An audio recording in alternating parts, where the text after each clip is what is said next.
Hey everyone, it's me. I'm back. Eric Keller, another live stream for Maxon, showing off ZBrush, and again it's insect inspired creature sculpting or character sculpting, whatever you want to call it. This is a bit more of a character than a creature, I think. This is the Treehopper Princess that I've been doing for the past few sessions, so I might have to do a short live stream tonight because I got a lot of work to do and clients to please and all that kind of stuff. But I thought I'd just work on detailing the hat a little bit because I'm kind of digging the hat, the way it looks. It's definitely got that tree hopper look to it, so I wanted to add some of this kind of detail to it. Now I thought I'd start off by maybe just punching a few holes into it using live booleans just to see what that looks like. I mean, I kind of want to give her nice earrings, but I also like this kind of thing right here, so who knows, maybe I'll do both. Maybe I'll do some detailing here and then have some earrings coming off like right here. Nice to see you as well, Steven. Thanks for showing up and joining me today.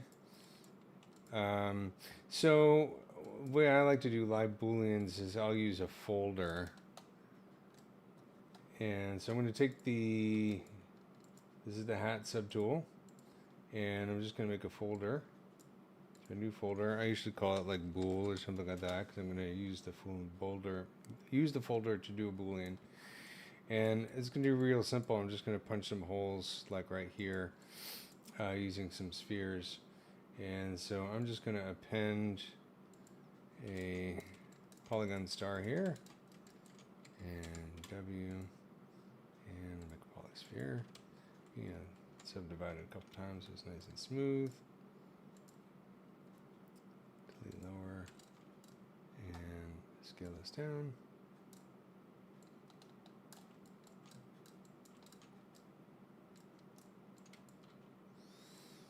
Turn on perspective.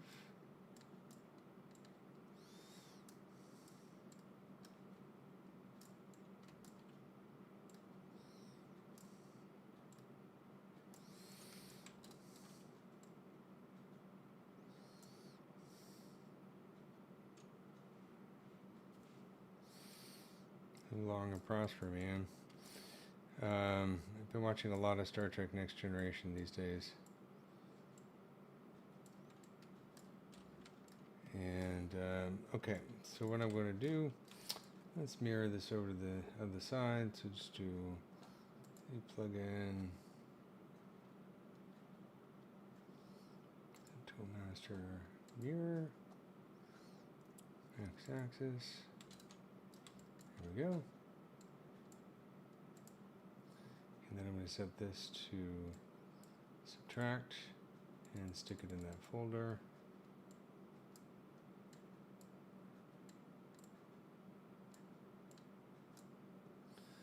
And then turn on live boolean. There we go. So we get a nice little preview here of what this might look like. So the nice thing about the preview, of course, is that I can go in here and make sure I have this selected and symmetry is on.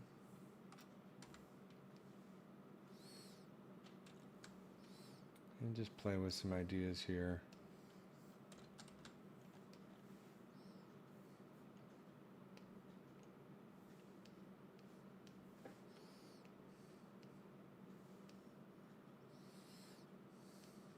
I don't know, keep it simple. Just do a nice little hole here.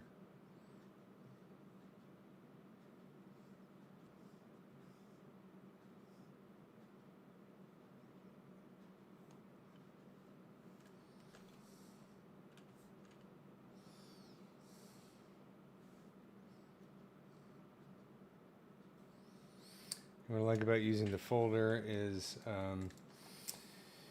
as a method for doing booleans is that once I have, you could add more objects in here if you want to make this more complex. I think I'm going to keep it fairly simple.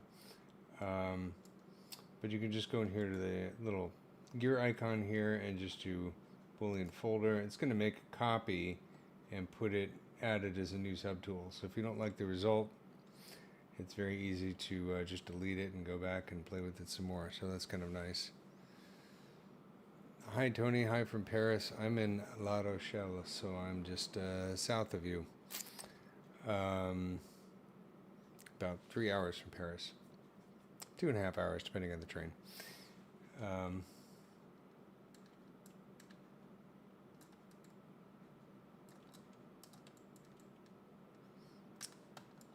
Okay, and so here is our result.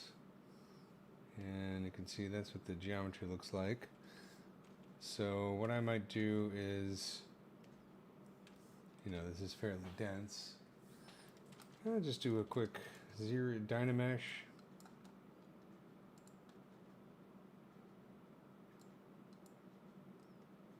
Let's see.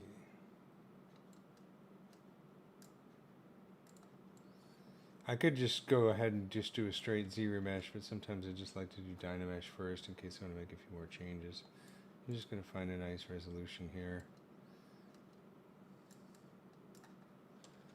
What is that? I have a little glare on my screen, so it's kind of hard to see. I can get it higher than that.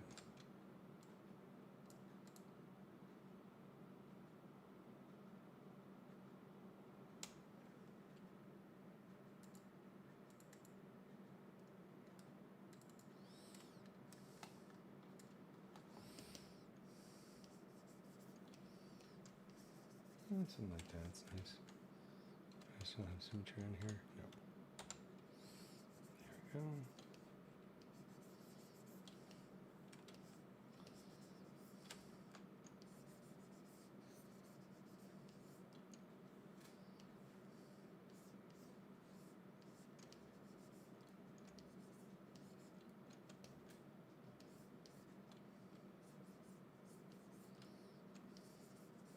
Yeah, so I've been watching a lot of Star Trek Next Generation on Netflix in French. It's a good way to learn French.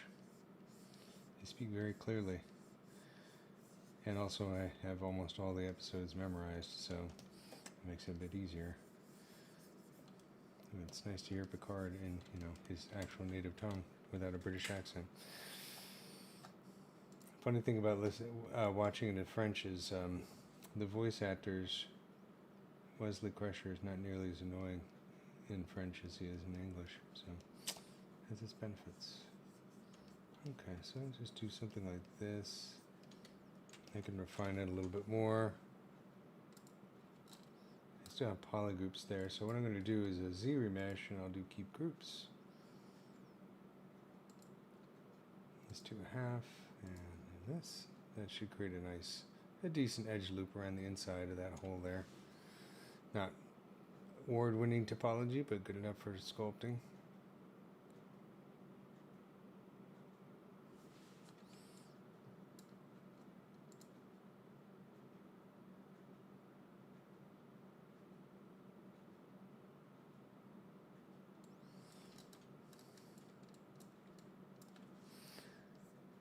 Something like that. Of course, I lost some of my detail, but that's no problem. What I can do is, since I have my original subtool here, I'm going to turn this on and this on. And then for this one, just mask this area right here.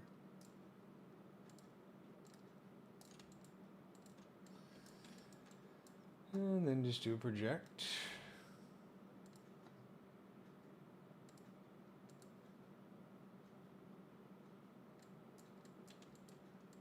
Subdivide it a few times.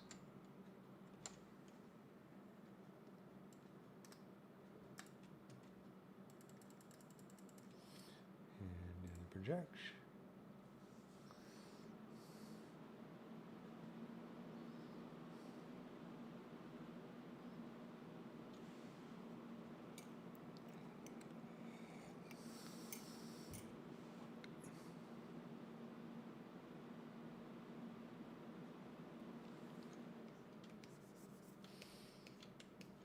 There we go, that's pretty good. Just smooth this out a little bit. What was our point count? 5 million, so that's not bad. Okay, so let's save this.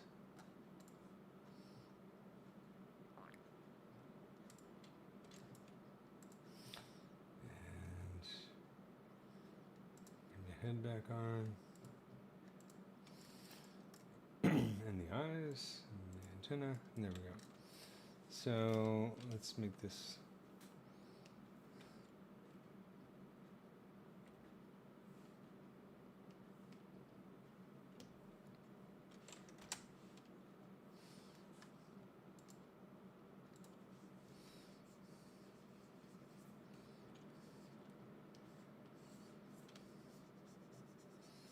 Yeah, something like that. I don't know.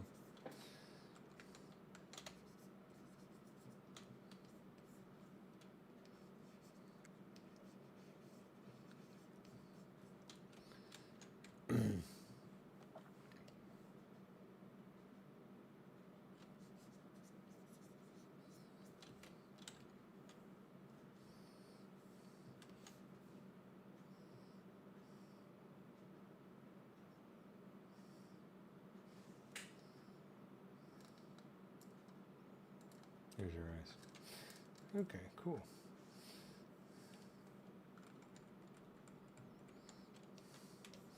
All right, so what I want to do is a couple things. First of all, I want to load some of my favorite brushes. So I'm going to go to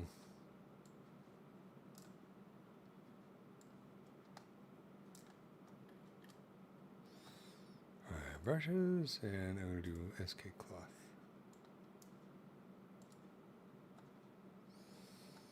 Here it is.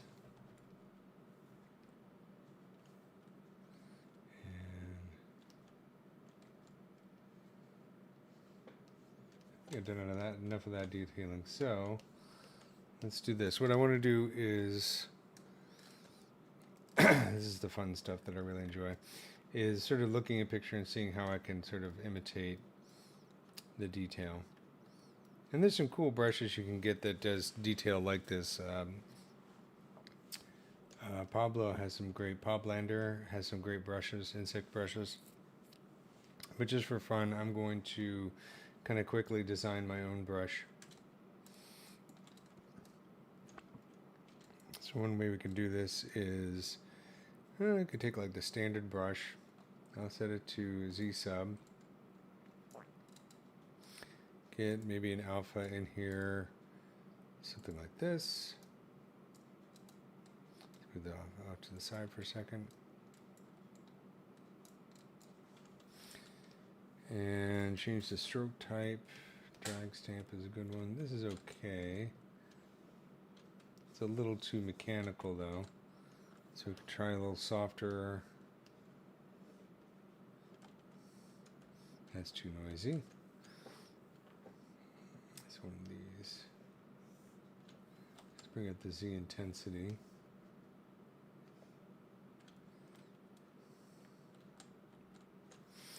Another thing we can do is, it's kind of fun to use the damn standard because this has a little bit of a pinch to it. So we could set this to drag rect and do that, but maybe change the alpha on it. Not.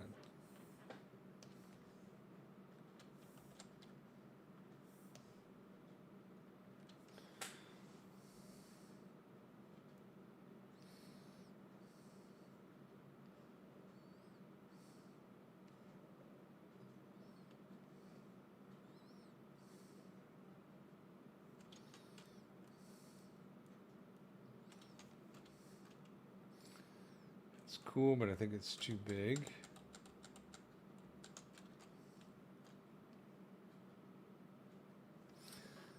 I can also try, oh, I'm doing that one. I want to do drag stamp. What I like about drag stamp is if you take a look at, say, drag rect, right, you get this kind of thing, which is nice, but the size is inconsistent. So this is cool if you want to do something that's maybe a detail that's like different sizes, like something like this, which is definitely cool for depending what you want to do. But I think for this one, I want to do fairly consistent size.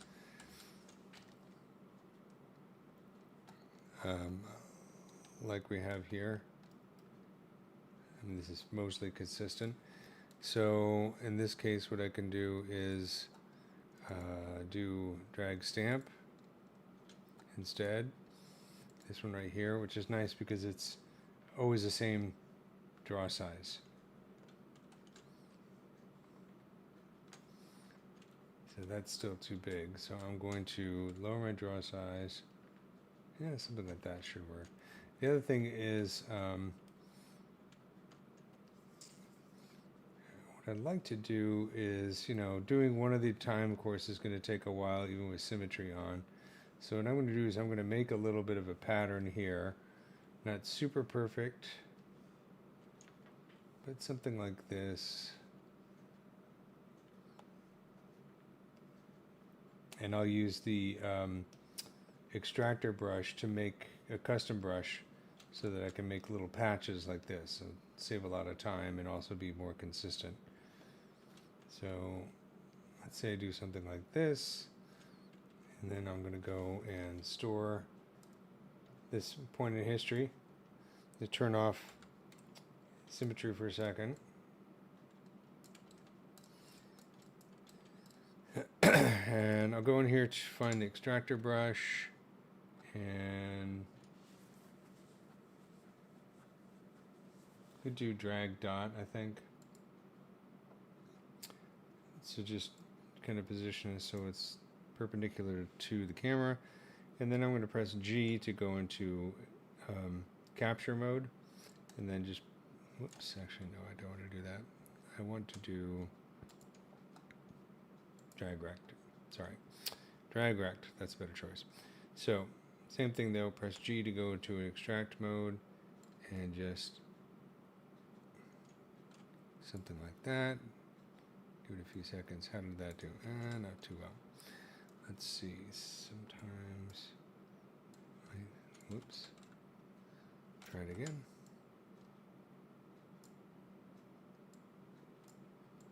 Yeah, it's just picking one, which is interesting. It's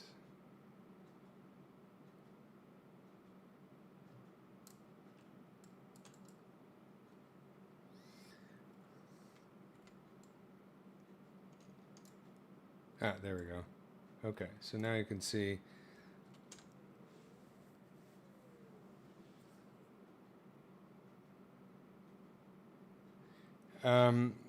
okay, so the question is, many digital sculpts look like clay and have plastic texture before coloring.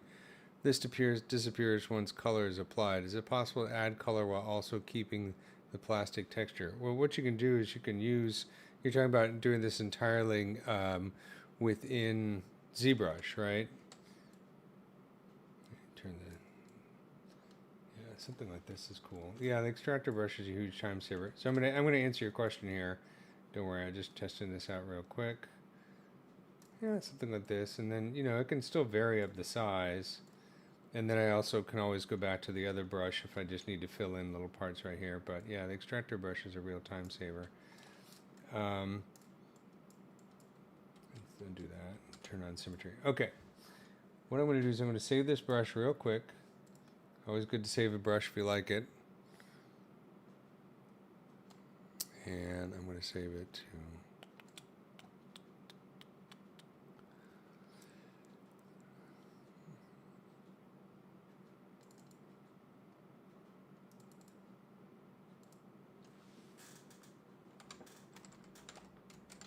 Okay, so let's get to your question. Sorry about that.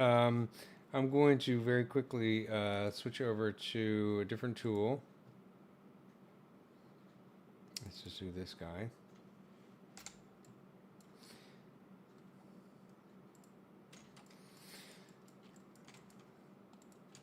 So I assume you're talking about poly painting. So if I switch on something like, I usually, when I do poly painting, I switch over to this material right here. And then I'll choose something like a paintbrush, right? Now, you got to remember that the mode that you're using is going to determine how the color and the material works. At the moment, for my paintbrush, I just have RGB mode on, right?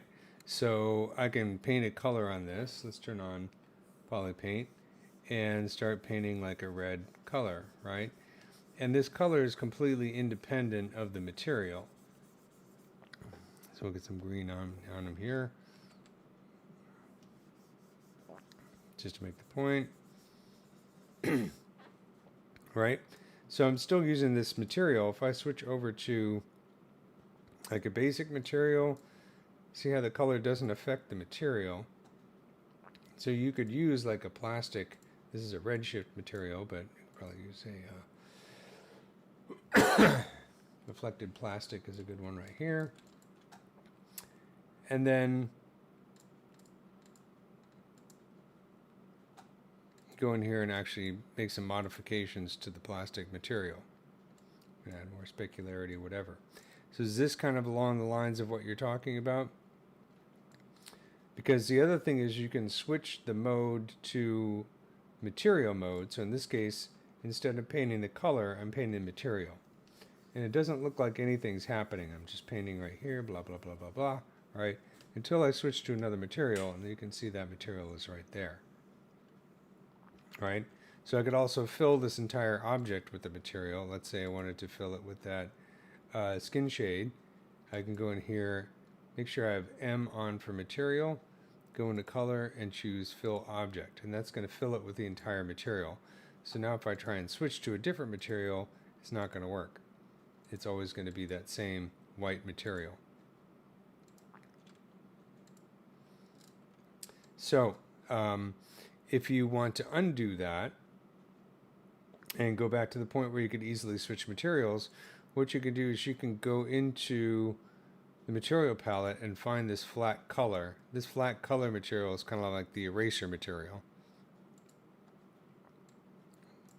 So if I go in here and choose with M on and say color fill object, you see how it looks like flat white. But now I can switch to different materials again. So the material and the color are separate. So you can try playing with the material and the color. And let me look at your question again. Many digital sculpts look like clay and plastic texture before coloring, but this disappears once color is applied. Yeah, I would say, you know, if you, like I said, I'll paint like while I have this texture on, then maybe choose a different material for the final render or whatever. So if I wanted to do something like clay, I could choose like monster clay or any of these monster clays, or even a different like a matte cap white that is not very shiny, and so on. The other thing you can do is you can paint material and color at the same time. That's what mRGB is. If I turn on mRGB, now let's choose a different color like yellow, and I'll choose a different material like this red clay and start painting on it. Let's switch to a different material again. Now we can see, now I'm painting with the white material over that red clay, but I'm also painting a different color. The material is always going to be at 100%, but you can change the intensity of the color at any time. You can go in here and change and paint over this blend. You could say maybe fill this whole thing with like the blend, and then go in here and start painting with different materials and different colors at the same time.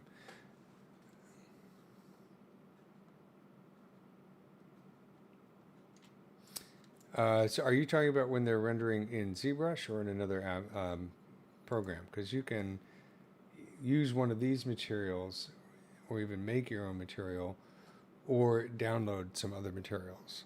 So I think there's like loads and loads and loads of clay type materials that you could download. And, you know, a good way to do that is to, you know, pull up a Google search and search for something like a ZBrush matte cap library or something like that, and then ZBrush Central. Hopefully this isn't from 10,000 years ago. Oh, December 8th, so it's 10,000 years ago. Let's see if this web page still exists. No, it doesn't. It's too bad. December 08, that's too long ago, guys. You need to update this stuff.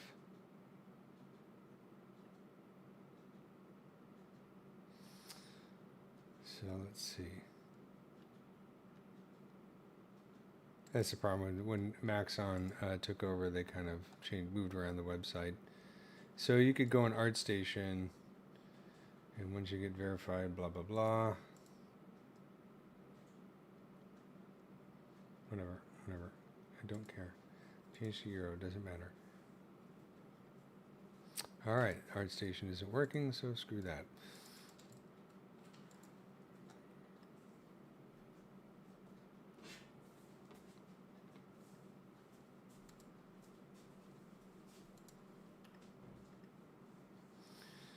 Yeah, unfortunately it's going to take a little bit of looking around. Gumroad might have some cool ones.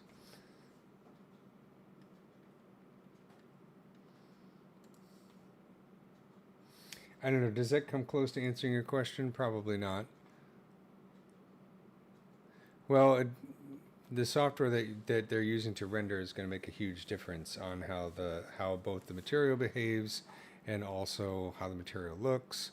If I'm rendering with Redshift for Maya, or Arnold for Maya, the approach is going to be really different. If I'm rendering in Blender, it's going to be different.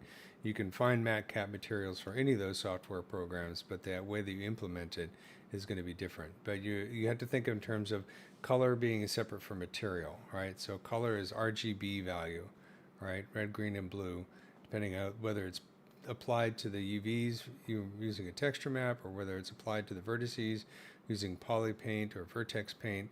Either way, it's still red, green, and blue channels that produce a color. The material property is going to have the things like the specularity, metallicity, coating, all these other factors that determine how the light interacts with the surface of the model at render time. And so different renderings and different software is going to have a different approach to that. I use Maya as my primary 3D software just because I've been using it for a million years. So that's what I tend to use. And I tend to use Redshift for Maya. If you like, I did do on Udemy, I have a whole video series devoted to working with materials and color in ZBrush. Let me see, I'll pull this up here really quickly. And it includes Redshift materials. So if you're curious, you can check that out. Yes, I'm human.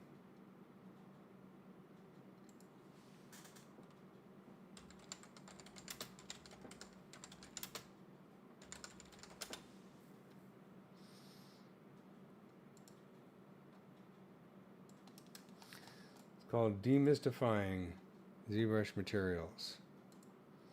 And it's essentially, it's got all these chapters. I go over material basics in ZBrush, standard materials in ZBrush, matcap materials in ZBrush, and then each of these has sub-chapters, and then I talk about how to layer materials in ZBrush, how Redshift materials work in ZBrush, and all these different combinations. So it's really a breakdown of everything you need to know about using ZBrush and Redshift materials in 2024.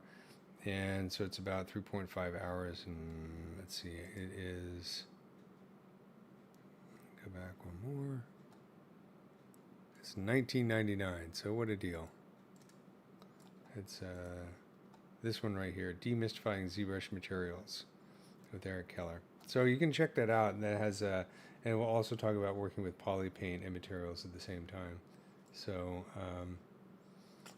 that's something you can check out as well. But the answer to your question is going to be a long one because it really does, the software that you use makes a huge difference in how the materials and the colors apply different. I mean, ZBrush has its own unique approach to it. Let's see, let me get my dots here. All right, I think I can switch to drag stamp and then lower my draw size so I don't have to try and just see if I can match the size. Now at least I can get a consistent size every time. So the drag stamp is kind of a newer stroke type they added a few versions ago. It's very convenient because of the fact that you don't have to worry about the size changing.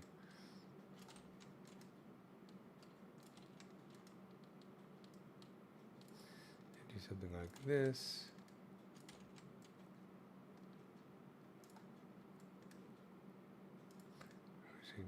Didn't have symmetry on. Let me turn symmetry on.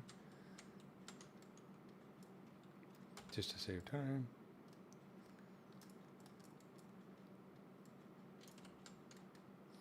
I don't want random overlapping. It's like whenever you're looking at reference, every insect has its own sort of detail language, which is one of the things that's really cool. I see this kind of detail on like weevils a lot, sometimes beetles. Sometimes a single insect will have a different language throughout its entire body. So if you take a look at the reference here,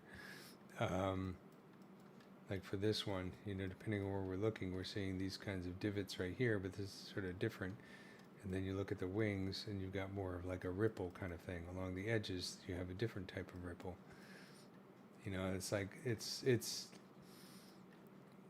here's another one with the kind of this dots. Maybe they're a little bit further apart right here, closer together right here. But then you get to the different parts of it. Another example.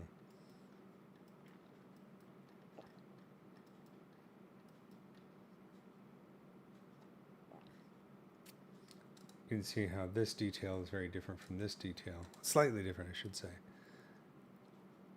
Yeah, some people do have a phobia of holes. I had a student in my ZBrush class at Noman when I was teaching at the school there that had a real serious phobia, and I started doing this kind of stuff, and he had to leave the room. I felt really bad.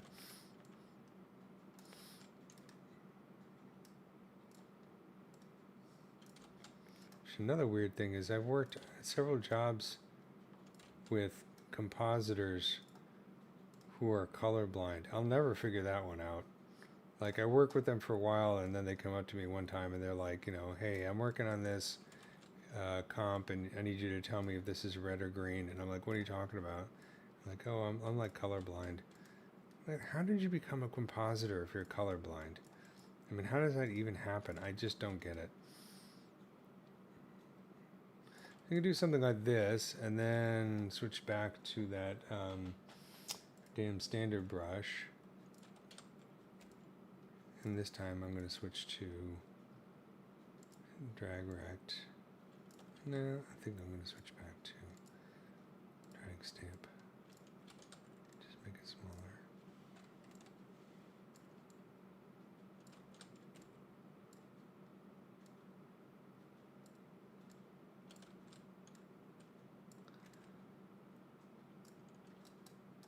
Yeah, I don't know. And they would be like telling me like on the sly, oh, don't tell anyone. I'm like, how am I supposed to not tell anyone? I'm trying to get a job done. It's like, I'm not really here to keep your secrets for you, man. You should choose a different profession.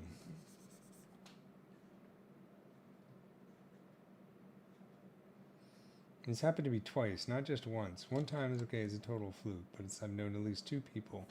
I don't know, maybe they were punking me. Maybe it was just a regular joke. Okay, so I got some stuff coming through here, which I'm not crazy about. Let's see. That's the problem with this. You go too far, and it's like, yeah, I'm going right through the model. So that's a drawback to this stroke, the drag stamp. I don't mind a little bit of this though, because I like the, I like the slightly raised quality in parts of this, because it gives it more that organic quality. Like you see, these are slightly raised in between the dots, so that doesn't bother me. I can smooth this out a little bit.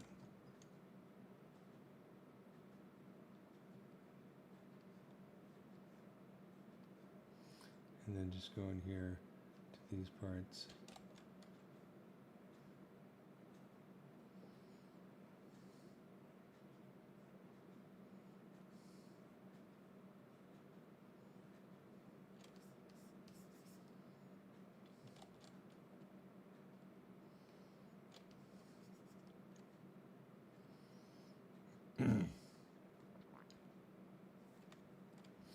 And ZBrush materials are very weird. The main reason that I know about ZBrush materials is because I wrote those ZBrush Intro to ZBrush books many years ago, and of course I had to do several chapters, and I had to go through and just figure out how the materials worked, and then figure out how to explain them in a way that didn't sound like a crazy person, because they're not like any other software materials that I can think of.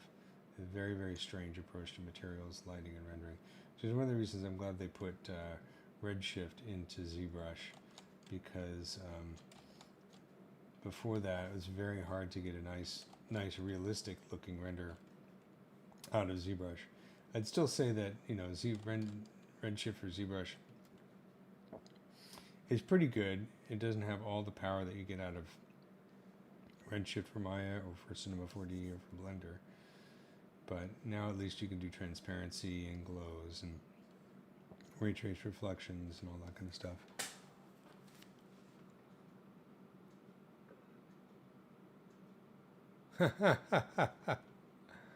That's pretty funny. I failed watercolor course twice. Years later, I found out I have a kind of a chromatopsy.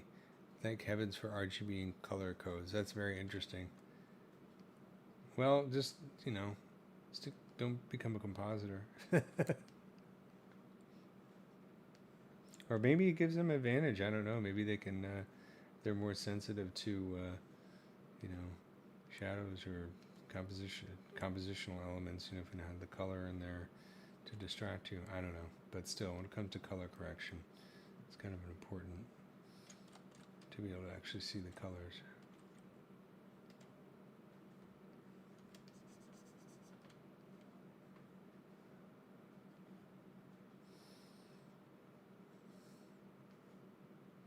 I need to take like a refresher course in color theory. The other thing is the technology behind colors and computers seems to change drastically every few years. There's new color space rules you have to learn,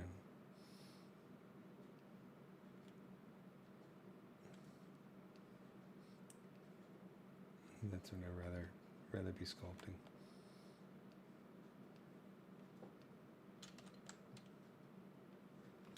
You see, so we're getting that kind of detail.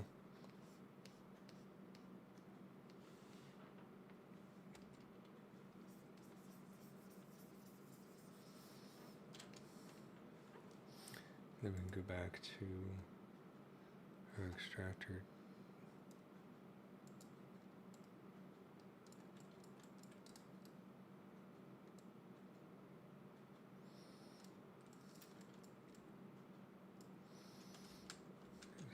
Too small.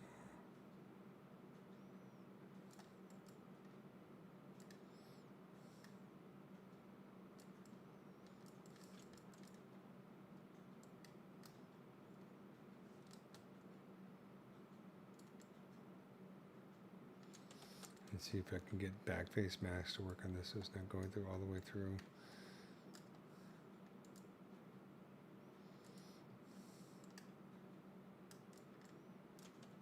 Seems to be a little bit better. It's not.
Just want to make sure I get it in a good spot so it's not too close.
definitely not super fast method, but it's definitely faster than doing each and every dot individually, which I've done that too. And I do lizards. I get very particular about the scales. It's hard to get scales to look really beautiful all the way over, unless you just go over them each and every single one of them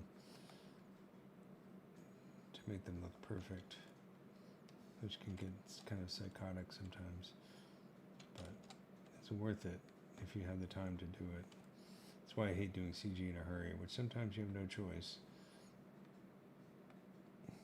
I've noticed the timelines on jobs are getting more and more ridiculous, and that's another thing that AI is sort of training clients on. It's like, well, you can have it in a couple hours. Like, not really. Not if you want it to be good. But you have to find techniques, make things to make things faster.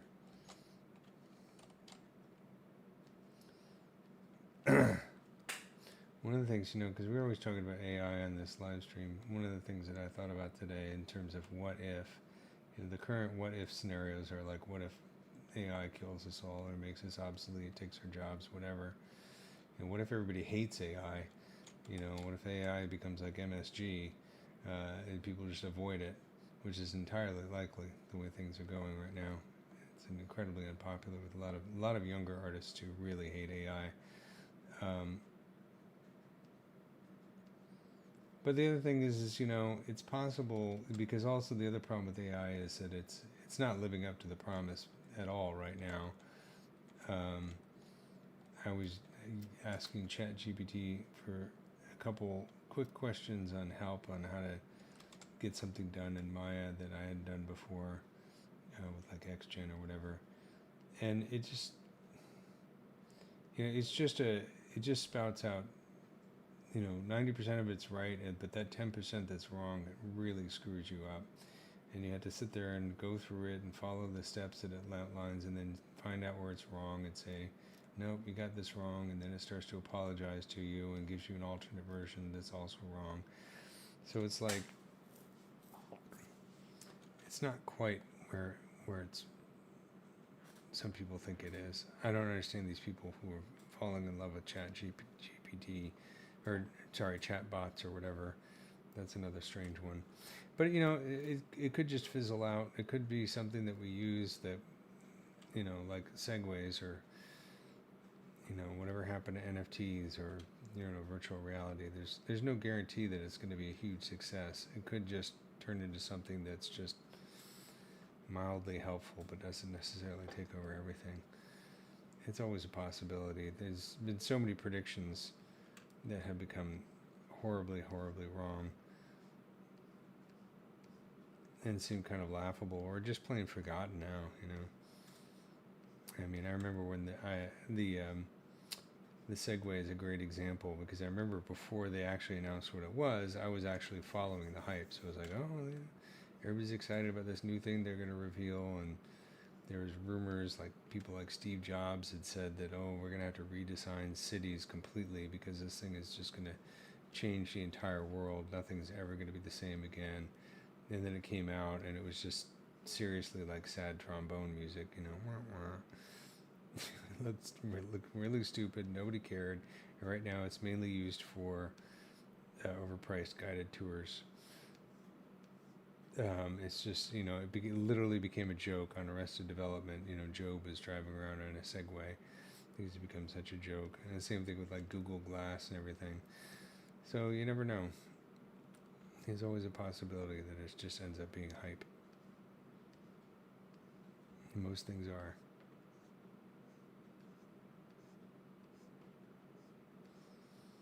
I remember I was like really like annoyed at the whole NFT thing, because I thought it was creating a really horrible incentive for artists who think they can get rich just doing no work, just churning out this stupid garbage, and that seemed to fizzle. And maybe NFTs will come back in vogue at some point, but right now they seem to be, the whole NFT world seems to be pretty quiet. And the only thing I hear from it is when I get some idiot sending me a message trying to scam me through ArtStation or something like that.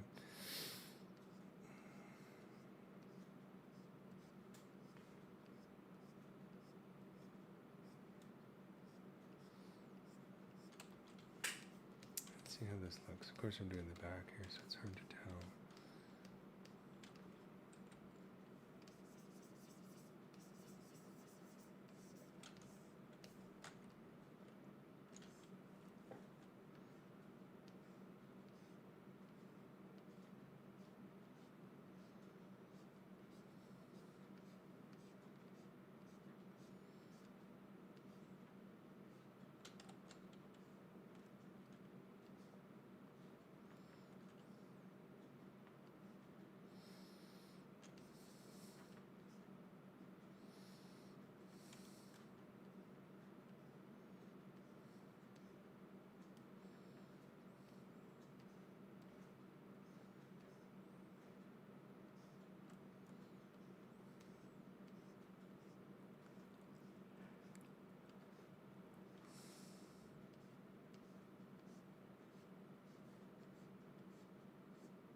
That's kind of cool. Let's see this.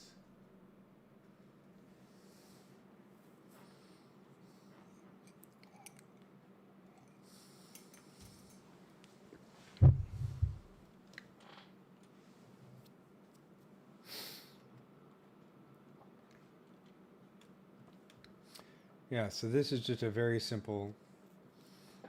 So I don't know if you're just tuning in. This right here, this is just a damn standard brush with this alpha and using drag stamp. So it's very, very simple to make. It takes 5 seconds. And then I created using the extract brush.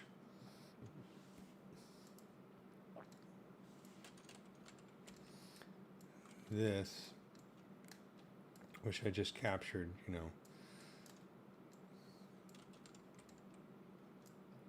use the extract brush just to capture a bunch of dots. So now you can do this just to save some time, and then fill in the space in between with the damn standard brush. It's like I want a consistent size, but not super consistent, just mostly consistent.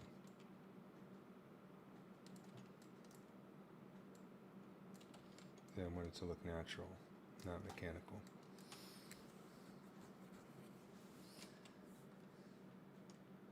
Yeah, I think sometimes depending on the way you're looking at it, it can mess with your eyes a little bit and look additive instead of subtractive, but this is definitely pushing in. And it gets, I think it'll look cool as I start to go over some of these curves, and we have some shifts in the surface. The dots will kind of really accentuate that in an interesting way. And that's what looks so engaging on the reference right here. Of course, with some of these you can see there look little hairs coming out of them. I'm not going to do that just yet, but you see how they're like, they're consistent in size for the most part, but then they change. They get a little closer here, a little bigger, smaller down here. And this one they're smaller down here and larger up here. So it's kind of cool. Well, I think that doing bugs for me is always, insect-inspired stuff is always addictive. I got obsessed with doing bugs about, I don't know, 2012, so well over 10 years ago. And they still keep me excited.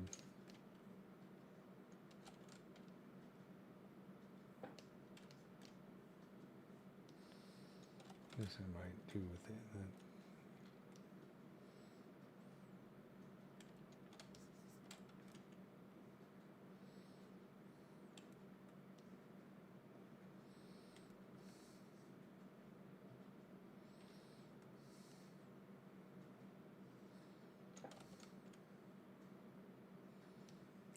Pull too hard here because it's getting thinner.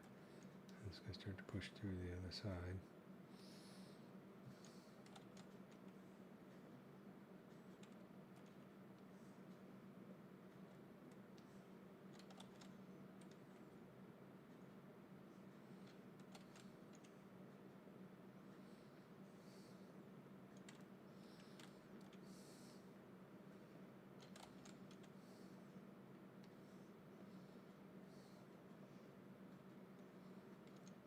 Yeah, the human brain loves patterns, so anytime you can integrate patterns into your design, it's always going to increase the appeal of it. You know, stuff like this is like having a good hook in a pop song. You know, you want to make an impression really quickly with your design so that people remember it after they've seen it. You know, and think, oh yeah, you know, you can still recall it. Like a good pop song, whether you like it or not, even if it's a song that you hate. The best example I can think of is Baby Shark. It sticks in your head, you know.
I should have done a stored a morph target though, so that I could go and erase some of these if I needed to. Suppose I could go back and undo history and do that, but it should be alright.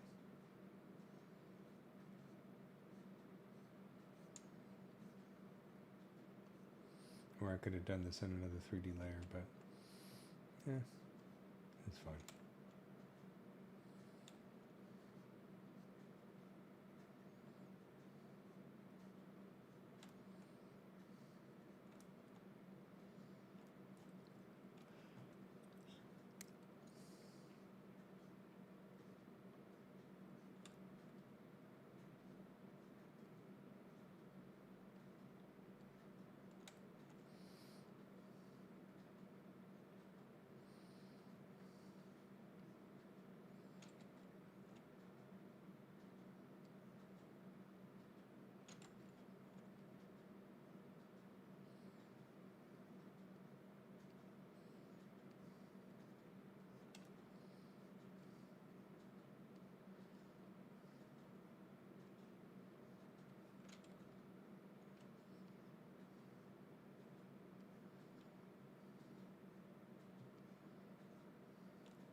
Oh, that's kind of cool.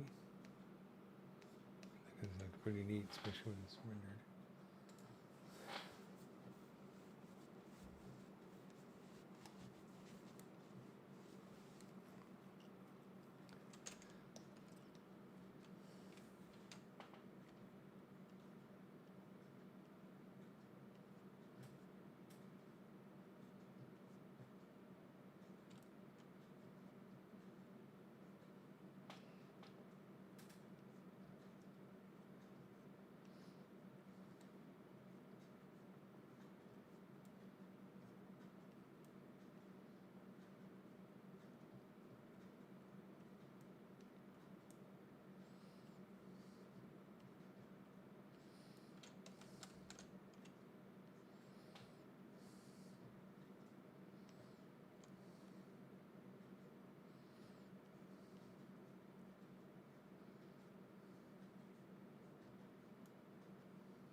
All right, sorry, I'm not talking very much.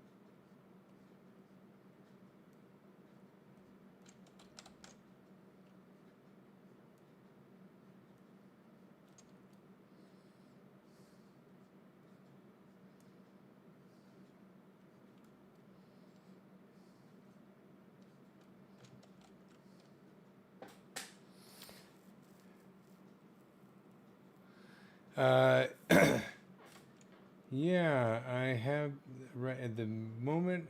I'm not. The only thing I'm doing in insect scans at the moment is I have a bumblebee project I'm working on for a bee scientist.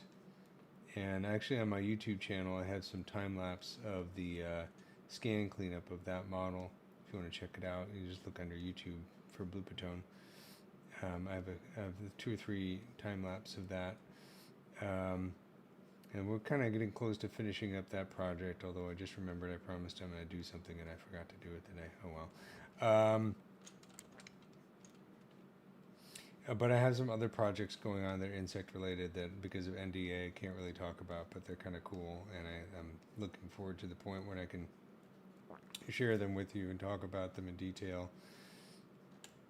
But that'll be a while, because I don't know when the project, it's a museum project is basically all I can say. But the scan data stuff is a lot of fun. I really enjoy it, and I'm hoping to actually, when I get a chance and free time, to do a video series on my tricks for doing scan data cleanup of insects in ZBrush, and also in similar methods in Blender that can be done in Blender. But again, I had to find some spare time. The good news is that I've been busy, which is good, because the industry was so slow. For a good 2 years, it was horrifically slow. It's still in the process of recovering. But I've started to get busy again, which is nice. Both, and I'm talking about, scientific stuff, but also entertainment industry stuff has started to kick back in. At least it feels like it. Hopefully it's not a false start, because it's been annoying. But, I'm not going to engage in any kind of political conversations, but I would wish that some certain large Western countries would stop making such stupid economic decisions, so we can actually get our industry going again. And I'm just going to leave it at that. Because it's been rough. I mean, geez. Which one of your courses do you recommend? I want to get into making creatures for games. My goals is stylized stuff. it depends. So I have some stuff in the Gnomon workshop that is related to creatures, insects, praying mantis and a wasp and a spider. Those are realistic. I have a series on Maya, which is Introduction to Maya, and then a series on UV texturing, UV coordinates in Maya. And then on Udemy, my courses they're sort of started out for jewelry makers, but they're really intro courses, intro to ZBrush, and then the different types of ZBrush geometry. So they're kind of technical, and then the rendering one that I mentioned. But I don't have anything on stylized stuff, but I would recommend that you look up Letitia Gillette. She has some great stuff on stylized characters and creatures, and she's done amazing stuff for Disney. She took my ZBrush class a very, very long time ago when I was teaching it live at the Gnomon School in Hollywood. And then there's some other ones, the ZBrush live streamers.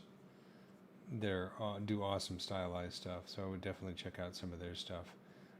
I like doing stylized stuff, but my forte is doing more realistic things based on biology and that kind of thing. So I'd say check out some of those guys. And my ZBrush certification course does not exist yet. I'm still trying to. Maxon is still figuring out how they're doing certification. So I have an Intro to ZBrush course, which is Introduction to ZBrush for jewelry designers, and that's really good if you're just starting out in ZBrush because it just covers the interface and all the tools and how ZBrush works. And then the one on ZBrush geometry I think is really good if you were trying to wrap your head around when should you use Z-Remesh as opposed to Dynamesh, and what is Nanomesh, and all those different types of geometry, which is something that takes a while to sort of sort out in ZBrush. That's on Udemy. Sculptris Pro, you mean the Sculptris Pro option? I use Sculptris Pro for, here in ZBrush. I mean, I actually used Sculptris when it was its own program before Pixelogic acquired it and integrated it into ZBrush. It was a free 3D sculpting program for a while. But yeah, I use it when I'm trying to make like tendrils, or sometimes it's like great for doing erasing stuff. I like to use it in combination with Dynamesh. I'll show you what I mean. I'll just take a break from Lincoln Dots for a second and go back to.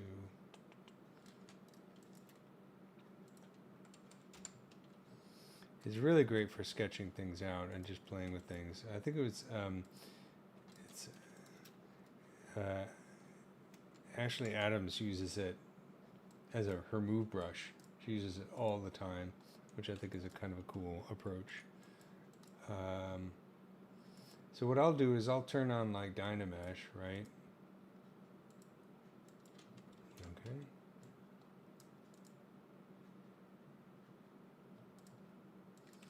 It's just so, because I like to have Dynamesh on so that I can every once in a while come in and re-Dynamesh the surface. But if I take something like a snake hook brush and then turn on Sculptris, it's just great for pulling stuff out, right? And then every once in a while, it's going to stretch the geometry, and I'll just re-Dynamesh it. Maybe re-Dynamesh at a higher level here. So I like it for doing all kinds of details like this. I like, when I'm doing spiky bits or teeth on mandibles and stuff like that. I used it a lot on the Arachnid Warrior I was doing a few weeks ago for a live stream. The other reason I like it though is when you use it with a smooth brush, it's great for erasing parts that, you wanted to get rid of these, you just hold the shift key and smooth it out. It's really great for that kind of thing. But I like it. I recommend it. I don't use it as much as maybe other people do. I don't know why. I tend to have a sort of Dynamesh, Z-Remesh kind of workflow most of the time, but when it's good, it's like perfect for certain situations. You know, ZBrush is like a kitchen. You know, it's like you got all these different tools.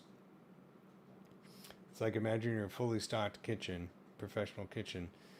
Depending on what kind of chef you are, you're going to use some tools instead of others. You know what I mean? But it doesn't necessarily mean that one tool is better than another. It just depends on your own cooking style.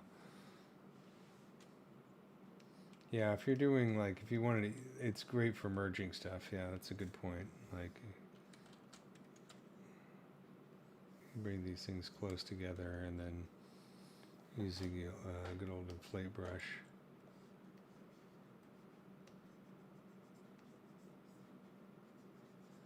And then redynamesh, there you go. It's like really great for bridging those kinds of gaps. I love the snake sphere brush. And I know Paul Gabry came up with that name because that's the kind of thing that's his sense of humor. Because it's like William Snake Sphere. But this is great for doing like little cactuses and things like that. You know, the other thing that's really great for is the some of these alpha brushes, curve alpha. Actually, no, I'm thinking of the other ones.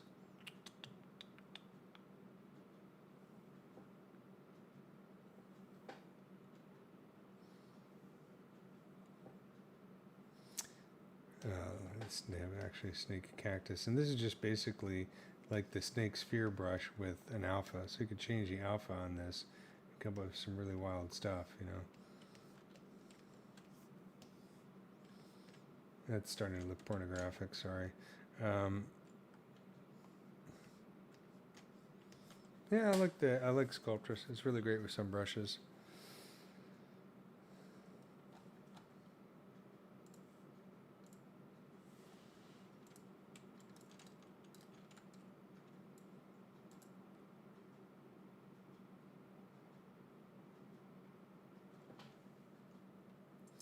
Let's see where my Damon Standard brush go.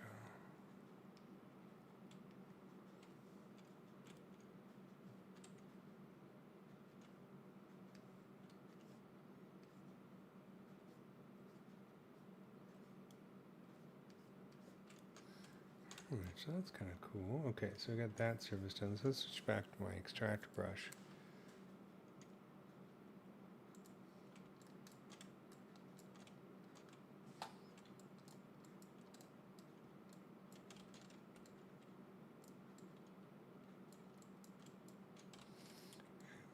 Slightly bigger down here.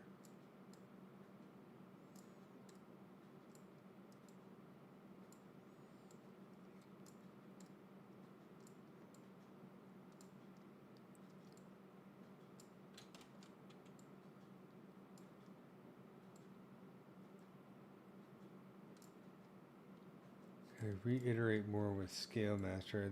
I use Scale Master whenever I'm doing like 3D printing. If I was going to print something out and I need real world measurements, you know,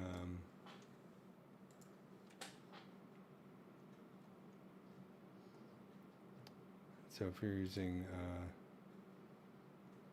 good old Mr. Demo Soldier here, you know, this has got another number of subtools on it. And initially it's hard to figure out exactly what the scale is. So if you go to Z plugins and Scale Master, basically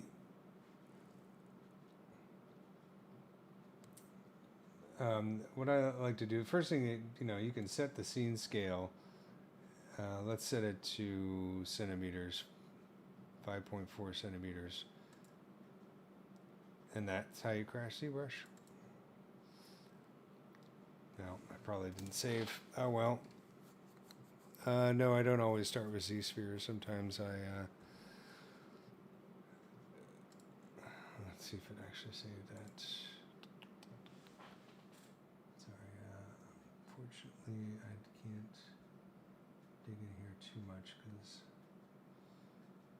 I have a lot of client work in here.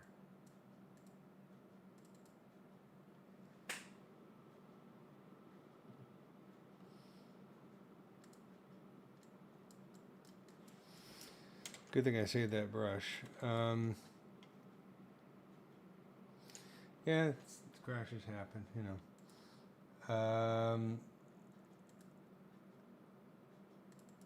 Let's see if I can dim the soldier again. Let's try this. What I usually do with Scale Master is where I usually start is a set sliders to subtool size, because that's a good idea to get the good way to get the initial size of the current subtool. So right now I have the guy's body selected, and if I do set sliders to subtool size, this is telling you in millimeters what the current size is. If I switch to CN, it crashes again. So dear ZBrush, you have a problem with Scale Master plugin in the latest release.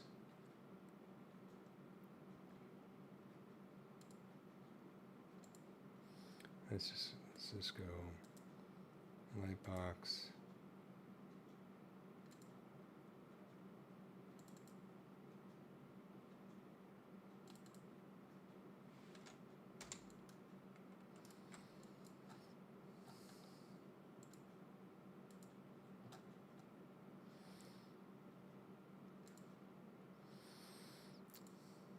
Yeah, it doesn't like that for some reason. I'm sorry, it's not working. Obviously, there's a bug.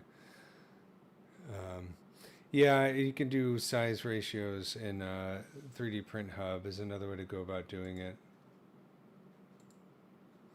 I think I'm gonna take a break from doing Scale Master though, just because it's on this release on my machine, it's just not happy.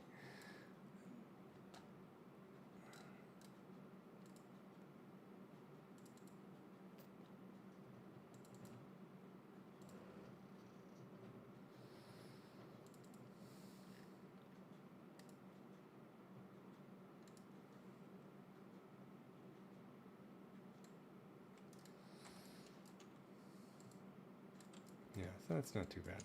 I did save it right before I did that, so that's okay. And I did save my brush too, so that's fine.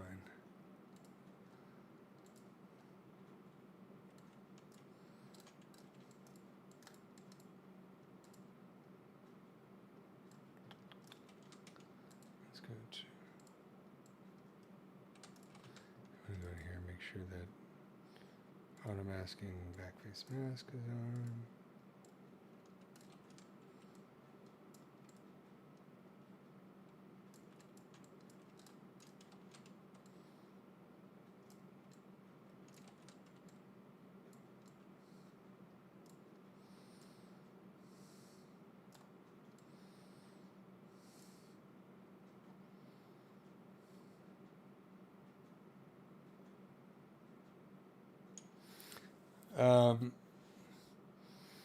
With the quick save files, a couple things you can do. If you go into preferences and under quick save, you can turn on optimize and also turn on skip history, because a lot of what's being stored in the quick save file in the projects is your undo history for every subtool. So if that's being stored, that's going to make your file size really big. So try turning on skip history and also optimize. The other thing I like to do is I'll set this, I don't need 1,000 quick save files, okay? I like to think I'm productive in ZBrush, but I'm not that productive, right? So I'll set this down to maybe 100. And then make sure that after you do that, make sure you store config, because that will save those settings in history. If you don't do that, then the next time you open ZBrush, it's just going to revert to the default settings. So that's always a good thing to do. You could also, change the max undo. Sorry, that's undo history. Every once in a while, I'll delete quick save files if I'm done with a project, because these tend to fill up your C drive really quickly. Like I've had to the point where I'll look at my C drive and suddenly realize I have no space left, and then I'll delete quick save files, and suddenly I have all the space. So that's another trick that you can use. Maybe that will help you, but those are the two ways that I can think of. When you save your projects, you can also choose to turn off undo history, or turn it on. This is, I guess, it's off by default now. It used to be on by default, and that will make your project sizes a lot smaller. Yeah, try going in here and hit that delete quick save files and see if that frees up some space. I bet you that it frees up a fair amount. Yeah, I've been there. It's a bit painful. You're like, because you don't even notice it. And that's the thing. It's like I just updated my ZBrush, and I always try to remember, like, the first time every time I update ZBrush, I have to remember to go in and change the number of quick save files, because 1,000 is silly. I mean, it's like, come on, man. The real trick is just remember to save frequently, right?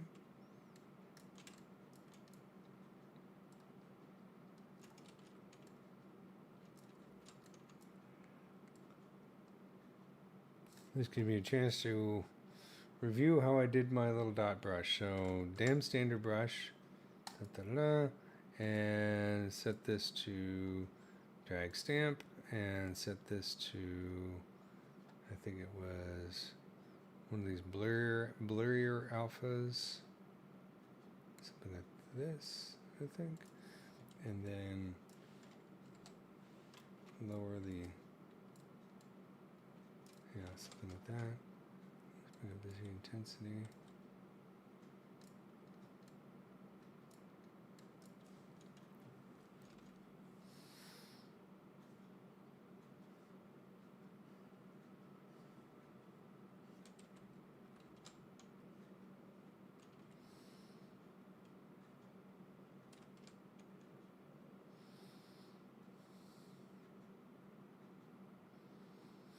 Well, said Skipper, I think that I proved your point pretty well. So he said, I don't update ZBrush frequently because every time after update, it randomly crashes for a week or two till I get more stable and stop after a while.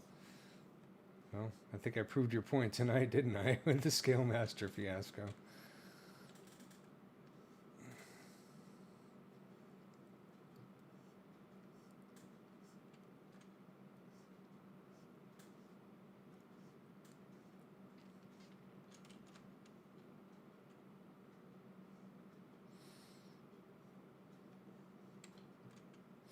Yeah, it's just like anything else. When they do a major update,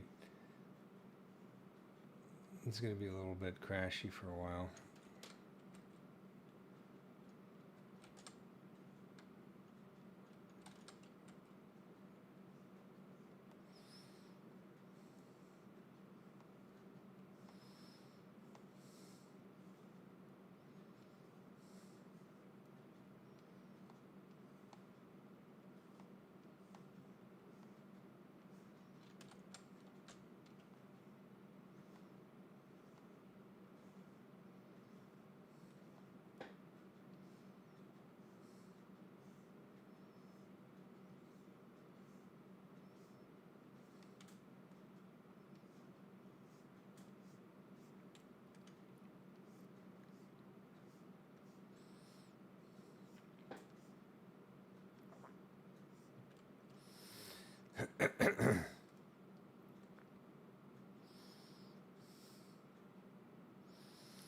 The mesh project brush is good to do mask cuts. That's an interesting idea. I haven't tried that technique, but it sounds very interesting. That would be a great question for Paul Gabry, because he does a lot more hard surface than I do. But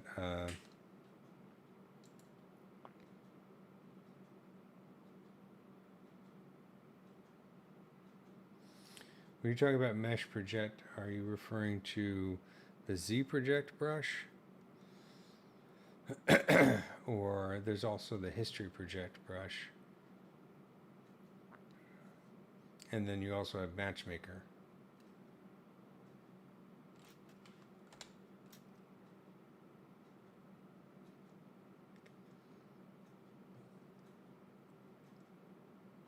The mesh project brush. I don't use this brush enough, so I can't answer your question, but thanks for giving me something to explore. Yeah, I haven't used it as much as I should. I'm gonna play with it. No, it's definitely down here. If I press M, mesh project is right here.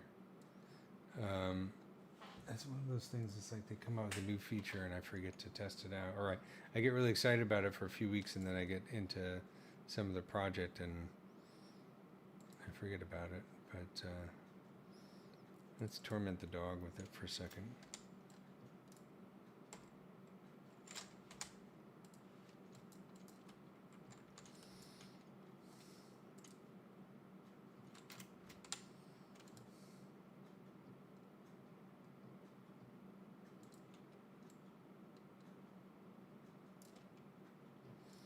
I gotta get rid of lower subdivision levels. That's a cool brush though. It's basically, it's kind of like, it's really kind of, in a way, it's a macro, right? Because what it's doing is it's, you know, if you remember the old mesh extract where you would paint a mask. Oops. I'm going to go back to the normal mask pen, right? So in the old days, you would paint a mask, whatever. Let's boost it.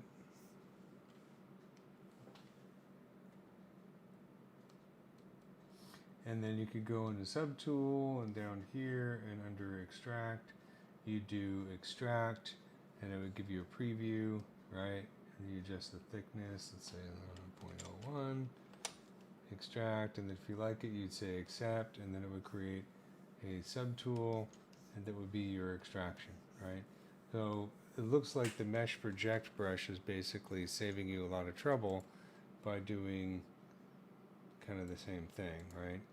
So now it's the masking brush. So now it's like if I draw a mask on here, it instantly creates a projection as a separate subtool. So it's saving you a lot of steps. I guess the thickness is based on the draw size, if I'm not mistaken. No, I don't know how it's doing the thickness. It's probably maybe something in the brush palette.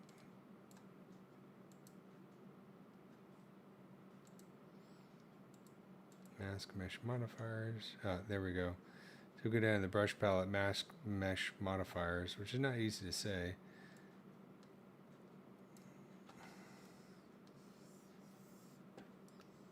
And just the bevel. Resolution, smoothness. Yeah, I don't know.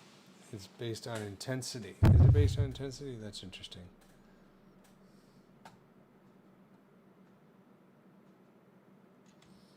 Try bringing the intensity down.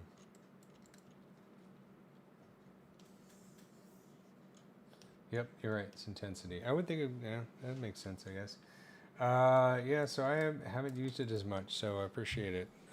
Thanks for forcing me to review that brush. In terms of doing masked cuts, I think I'm not an expert on it, so I don't know. Maybe.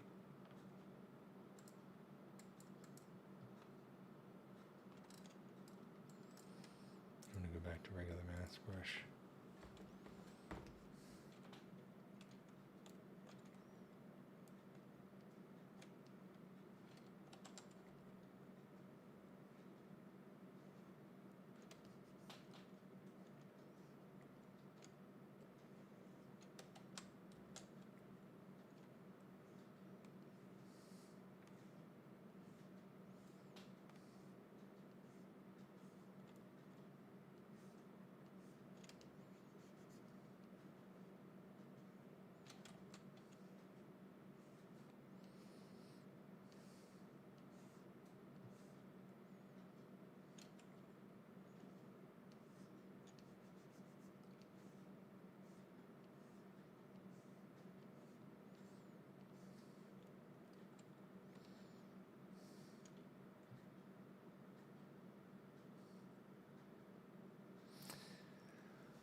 Yeah, when you're doing Dynamesh, the question is sometimes when I use Dynamesh to combine a lot of tools, get a lot of holes and artifacts.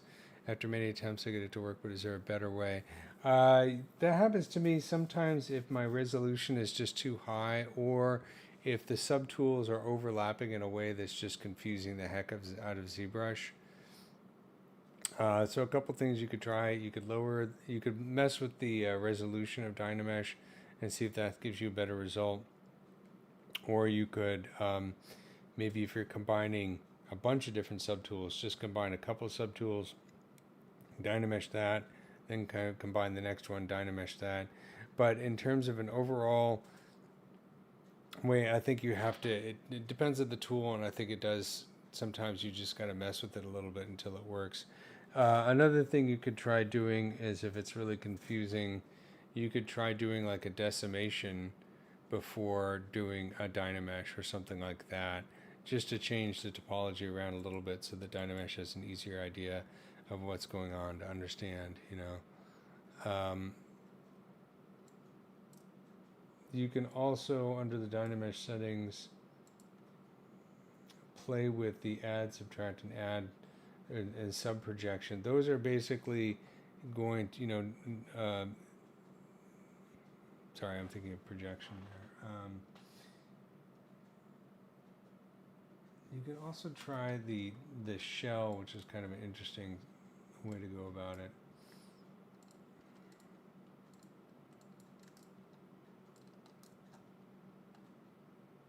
But I think for regular everyday Dynamesh, with some tools, it just takes a little bit of playing around with it to get it to work right.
Interesting. Oh, there we go. No, it didn't quite work the way I wanted to.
Yeah, this looks starting to look pretty cool.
Could using the curve stroke help with this? You're talking about in terms of the making the dots? Maybe. I find the curve stroke kind of irritating sometimes, especially for this kind of stuff, because I have a very specific way I like to do my dots. The problem is probably I have a really high tolerance for doing this kind of repetitive stuff, because I can just kind of zone out and do it, so it doesn't bother me. For me, in terms of speeding things up, I like doing the extract brush. The one thing you could do though is you could make several extract brushes. I could make a whole bunch of different ones, some for doing large areas and smaller areas, and that could also speed things up. But curve brush, let's see this real quick. I could go in here and under curve, turn on curve mode.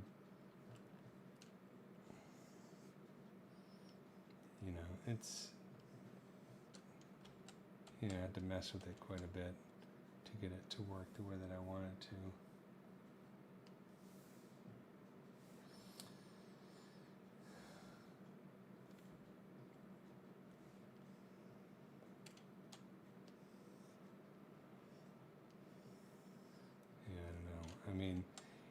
The obvious way to go about doing this would turn on like spray stroke, but the problem with spray stroke is it's a bit too random.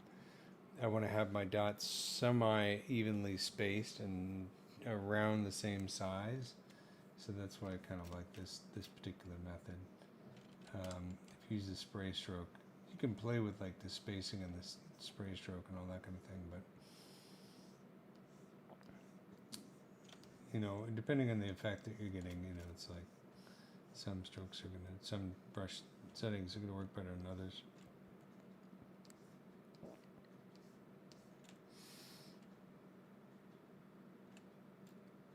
Oh, that's okay. I hope my answers are helpful. I recommend that if you have the time, watch a number of the different live streamers, because we're all going to have different techniques and different ways of doing things, so you can benefit from checking out a bunch of them. Don't forget ZBrush Summit is coming up in November. That's always a great way to learn about the newest tools and learn some really great techniques. I'm going to try and do the sculpt off this year if I have time. Unfortunately, I have a deadline like that same week, project deadline, so we'll see if I have time to actually do it.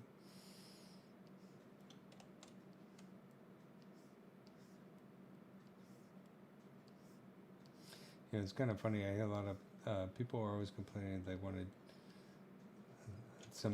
I hear some people complaining. It's like, oh, I wish I could do this for a living and do ZBrush all the time. The funny thing about being like doing ZBrush as a hobby or doing CG as a hobby is you have absolute control over what you want to work on and what you want to do. Whereas a lot of times I'm constrained, like I have to get something done in the shortest amount of time possible, and I have to do it to a client specification, so I end up doing, sometimes it actually makes it harder to learn the newer techniques because I just don't have time to invest in it. It depends. The nice thing about being a professional is that I'm also spending a lot of time just doing it all day long. So you get your hours in that way, even if it's a project you're not necessarily crazy about. You're still getting some practice in. So there's like trade-offs either way.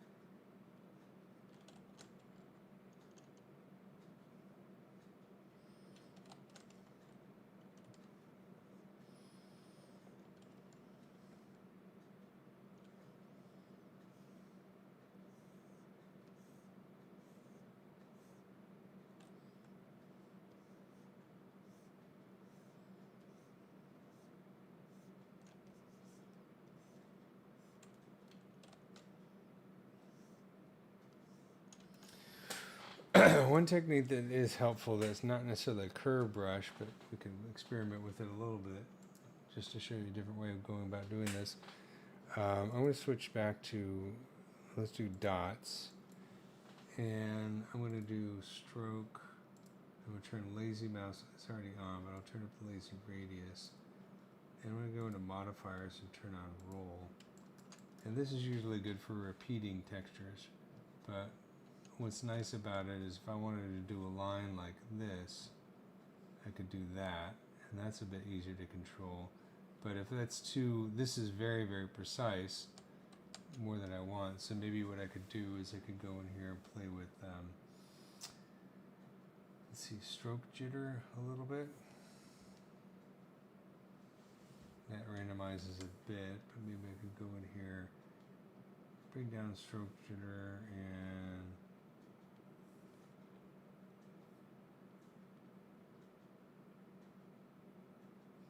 increase lazy step.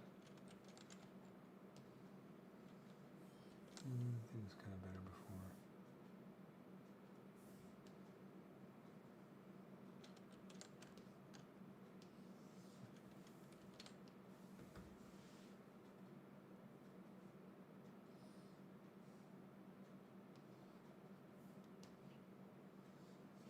Another thing you do, stroke jitter is not really giving me what I want, right? It's randomizing it, but in a really horrible way. So another way to go about doing this, if I want to randomize the position just enough so it's not a perfectly straight line, you can go into brush and under orientation, I can turn up the spin rate. Problem is, what this does is this spins the alpha around as you draw it. The only thing is this alpha is a perfect circle, so we're not going to see any difference, right? Maybe a little bit. Let's get the stroke jitter down. Let's turn off roll for a second. And then go in here and under lazy mouse, let's increase lazy step. Yeah, there we go. That's too much. Lazy step is basically the position, the distance between each stamp, right? So bring up the Z intensity and draw size and bring down the focal shift a bit. Right. So again, we have this straight line here. I've turned on spin rate, which is spinning a circular alpha, so I don't see any difference. But now if I change the spin center, this is going to make the center, the alpha, put the center a little bit off. So now you see how now I get a little bit of a jitter there. So the position is a bit more randomized. So now this is one way that could speed things up. I'm going to bring up Z intensity a lot just to match the kind of intensity that I have here. So this is neat because it's not the same as spray stroke because it's a much tighter radius and it's individual dots. But I can also continue to change the spin center if I want to have a little bit more randomness to it. So that could speed things up a bit if I'm doing an area, not quite the same quality, but it's close, you know.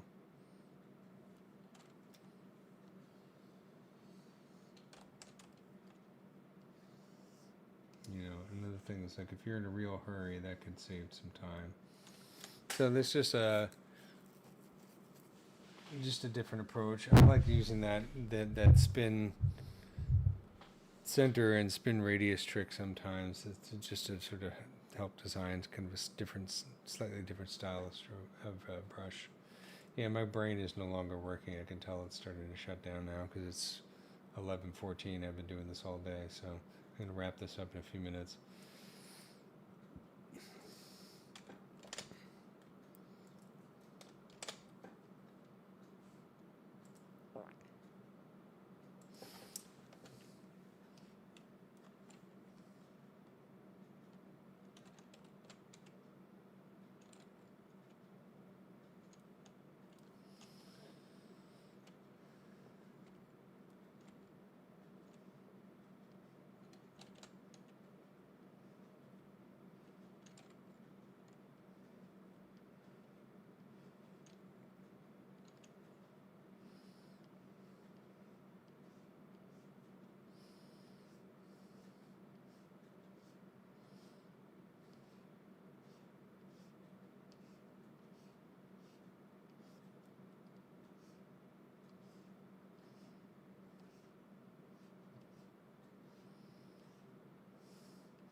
Yeah, I think it takes a while to really get to the point in ZBrush where you start to realize, you can do just about anything you can imagine in it. You just have to get the confidence to know where all the buttons are to get what you need done. You don't need to know everything about ZBrush. I certainly don't, to do a lot. But there's a threshold point. When I was teaching at ZBrush, when I was teaching at Gnomon many years ago, ZBrush was a much smaller program. You could actually teach pretty much everything in ZBrush in 10 weeks. Now that's pretty much impossible. So the courses, typically on campus was 10-week semesters, and the course was 3 hours, a 3-hour lecture once a week for 10 weeks. And I noticed that some students would struggle with ZBrush a lot in the beginning, but then around week 5 it would start to kick in. They'd start to understand it, because when you first learn ZBrush, it's very, very weird. It doesn't behave like any other 3D program, and that can really mess you up if you're expecting something that operates like Maya or something, or Blender or something like that. It's just too different. But now ZBrush has gotten so big, and there's been so many things added to it that it takes a lot longer to really master. Since I've been doing it for 20 years now, I had the advantage that I've been able to accumulate knowledge over time as they add things to it, as opposed to trying to learn everything at once, and that makes a big difference too. But if you keep at it, you do get to the point where you're just like, you can do pretty much anything you can imagine in it. For me, a program that really twists my brain into knots would be like Houdini. I'd love to be a Houdini artist. Studied it, but it's like,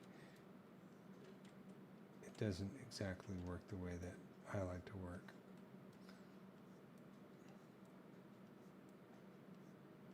Actually, back in the day, I used to do a lot of effects stuff with Maya, fluid dynamics and particle simulations and that kind of stuff. Quite a bit. I don't do it nearly as often anymore. Sometimes I miss it, but usually I enjoy doing ZBrush stuff better. Sitting around waiting for a fluid dynamic simulation to calculate just to adjust a couple settings and then do it again. It's a lot faster than it used to be because computers are faster now, but it's not always a great way to spend an afternoon, especially when a client wants something very specific and you have to like, try it again, try it again.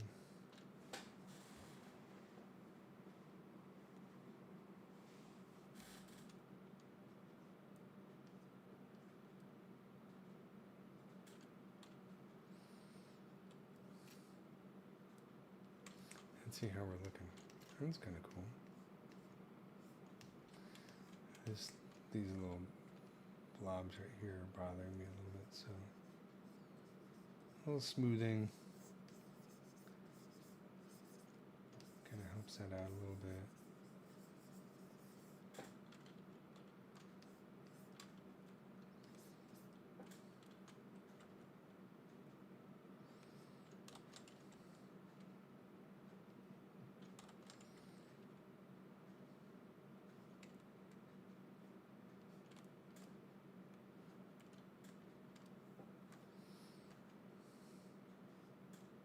Of course, I've got everything perfectly symmetrical here.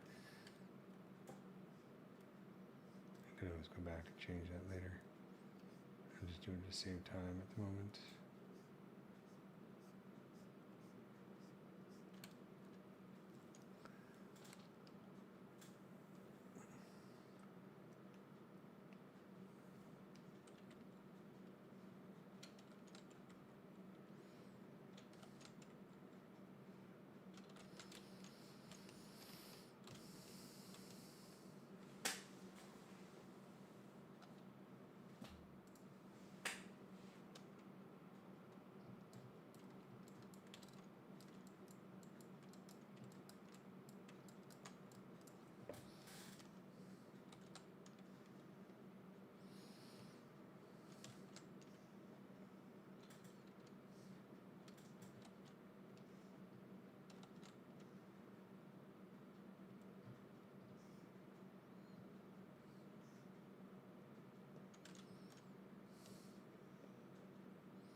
Yeah, I think she's gonna look pretty cool with that piece is done.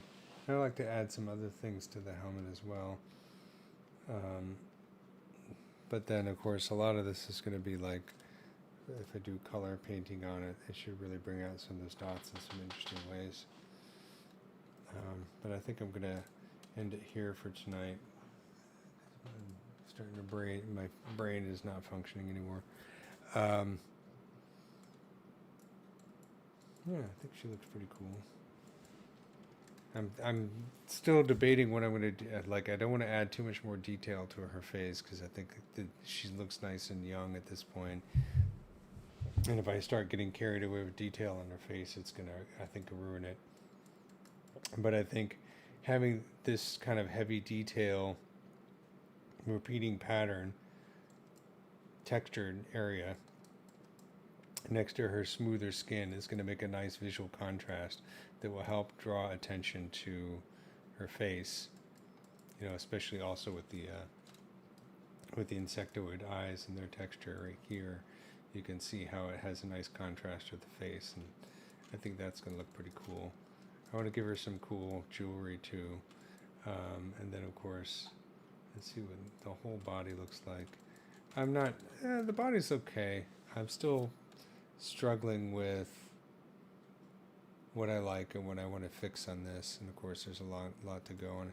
The other thing I'm thinking is that I might actually think about posing her sooner rather than later. I'm going to get rid of this thing, I don't like it, and I'm going to give her wings. She's going to have wings, like, you know, something along these lines, some nice beautiful delicate wings. And but I might pose her just because I think sometimes that kind of helps to inspire. Trying to sculpt everything in the A pose, even though that's technically where I do. I usually sculpt symmetrically and then pose later, but the problem is it's hard to get life into the sculpture when it's always like that. So I might just pose her and see what happens and go from there and not worry about symmetry as much, or maybe bring it up to a certain level of symmetry and then pose it and then make it more esoteric. I did a wing demo as part of the live stream like a couple months ago on a dragonfly wing, but when I do the wings for her, I'll do the demo again, show you how I go about doing wings. I've done them a lot. Excuse me. But all right, so I'm gonna call it a night for tonight, and then thanks for tuning in. I hope you enjoyed it, and we'll continue with this one next week. And I think it should look pretty cool. Let's turn off there. There we go. That's cool.